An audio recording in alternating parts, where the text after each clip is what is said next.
Assalamualaikum warahmatullahi wabarakatuh. Perkenalkan, nama saya Raffi Faiz Abdillah dari SDN Cipaing 02.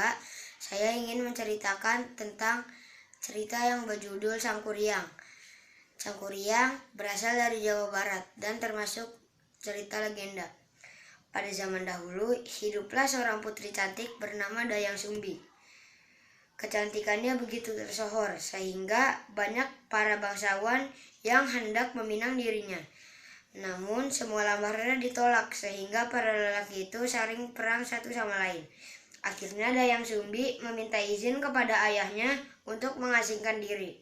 Dayang Sumbi mengasingkan diri ke bukit, ditemani oleh seekor anjing yang bernama Tumang. Dalam pengasingan tersebut, Dayang Sumbi menghabiskan waktunya untuk menenun.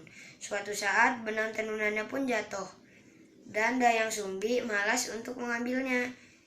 Ia pun berujar, "Jika ada seorang lelaki yang mengambilnya, akan kunikahkan dia. Jika yang mengambil perempuan, akan kujadikan saudara." Dayang Sumbi pun terkejut. Yang mengambil benangnya adalah si Tumang. Seketika Tumang berubah menjadi pria tampan saat bulan purnama saja. Setelah menikah, Dayang Sumbi dikaruniai anak yang bernama Sang Kuryang. Sang Kuryang adalah anak yang cerdas dan pandai memanah. Suatu hari, ibunya ingin memakan hati rusa. Sang Kuryang berburu, dan Sang Kuryang sudah seharian berburu rusa tapi tidak dapat. Sang Kuryang kesal. Akhirnya ia memanah si Tumang, anjing itu. Anjing itu dipanah dan diambil hatinya dan diberikan kepada ibunya. Setelah tahu bahwa anaknya sudah membunuh ayahnya, akhirnya kepala Sang Kuryang dipukul memakai centong hingga membekas dan diusir. Setelah beberapa tahun kemudian, Dayang Sumbi bertemu dengan seorang pemuda yang sangat tampan. Pemuda itu bernama Jaka. Ia seorang laki-laki. Dayang Sumbi melihat kepala Jaka. Di kepala Jaka terdapat luka.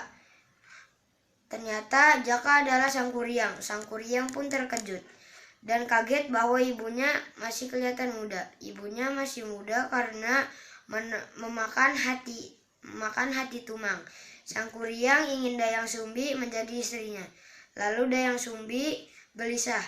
Ia mengajukan syarat. Syaratnya adalah Sang Kuryang harus membuat perahu serta danau dan harus selesai sebelum matahari terbit. Saat tengah malam, Dayang Sumbi melihat pekerjaan Sang Kuryang hampir selesai. Dayang Sumbi pun gelisah. Ia membangunkan warga untuk menubuk padi dan ada suara ayam berkokok. Setelah Sang Kuryang tahu akal Dayang Sumbi, ia pun menendang perahu dan menjebol bendungan. Perahu itu dikenal sebagai Gunung Tangkuban Parahu. Sekian dari kami. Wassalamualaikum warahmatullahi wabarakatuh.